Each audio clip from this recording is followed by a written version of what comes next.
स्वर्गीय आसमानी बाप, आज के वचन पर तू आशीष बरकत दे और अपनी महिमा के लिए तैयार कर, ताकि तेरा फजल, तेरा अनुग्रह हो।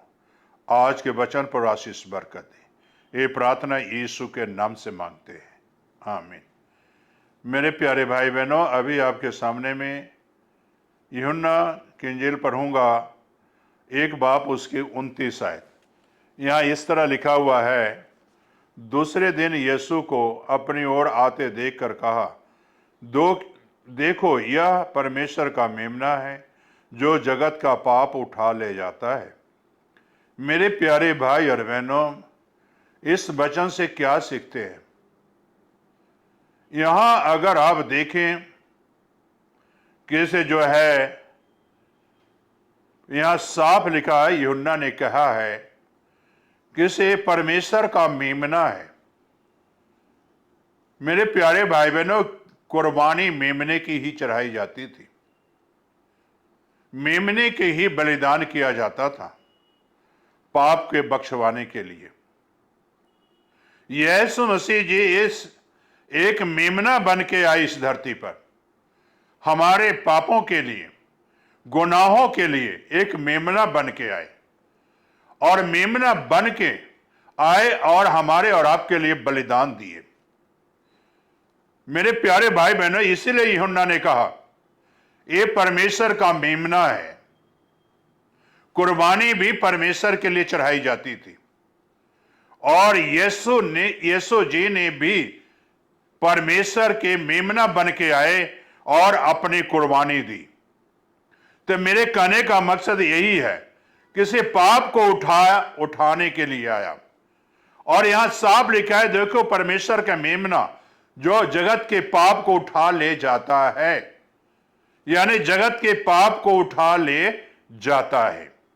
हमारे अंदर और आपके अंदर जो ये पाप है, हम जो इस जगत में रहते हैं, पाप में जी रहे हैं, तो मेरे प्यारे भाई बहनों, हमारे पाप को यीशु उठाने के लिए आया, अपने पीठ के ऊपर उठाया, और पीठ उसकी छलनी की गई, यहां तक वो पहचाना नहीं गया।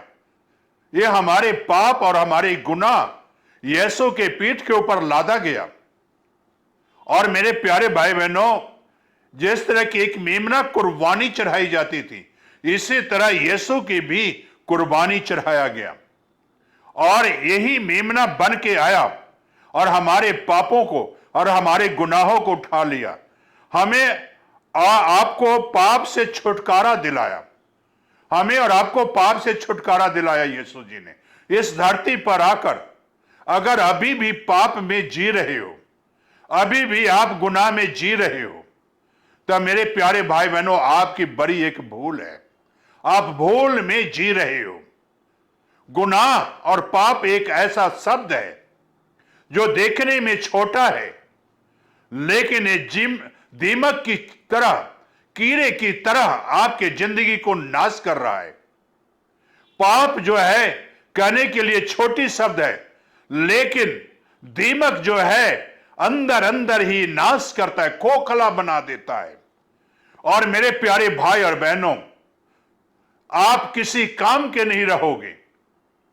अभी वक्त है, समय है, जो पाप के जो दीमक है आपके जिंदगी में, जो पाप के कीटाणु है आपके जिंदगी में, गुनाह की कीटाणु है आपके जिंदगी में, तो आज यीशु के पास आओ और आज यीशु के सामने अपने पापों को मानो और छुटकारा पा जाओ, पाप से, गुनाह से छुटकारा पा जाओ। और इसीलिए यीशु अपना लहू दिया है। मेमने की भी लहू परमेश्वर के भवन में काहे लोग लेकर जाते थे और कुर्बानी चढ़ाते थे, और यीशु जी ने भी अपना लहू लेकर परमेश्वर के भवन में गया और परमेश्वर के सामने उड़ेल दिया।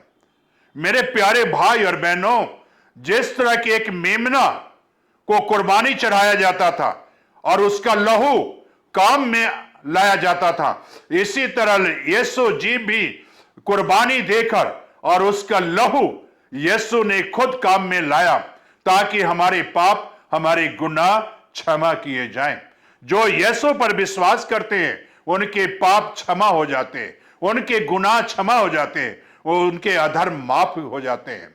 और मेरे प्यारे भाई बहनों, फिर उनके जीवन में कोई पाप नहीं होता। क्या आज आपके जीवन में अभी भी पाप है? क्या अभी भी आपके जीवन में गुनाह है? आप उसे छोड़ें और यीशु के संग चलना सीखें। आज छुटकारा मिलेगा, पाप से छुटकारा, गुनाह से छुटकारा, अधर्म से छुटकारा मिलेगा। इसीलिए यीशु इस जगत में आए। यूहन्ना ने गवाही दी कि देखो, ये मेमना है जो जगत का पाप उठा ले जाता है। सारे संसार का पाप उठाने के लिए यीशु आया। क्या आज अभी भी पाप में जी रहे हो या पाप को छोड़ना चाहते हो? छोड़ना चाहते हो तो प्रार्थना करो। स्वर्गीय आसमानी बाप, जो बच्चे आज पाप से निकलना चाहते हैं, गुनाह से निकलना चाहते हैं, तब खुदावंद यीशु आज उनके सारे पाप, सारे अधर्म उन्हें क्षमा कर दे और अपने बेटे बेटियां बना ले, ताकि तेरे नाम की महिमा मिले। प्रार्थना यीशु के नाम से मांगते हैं, आमीन।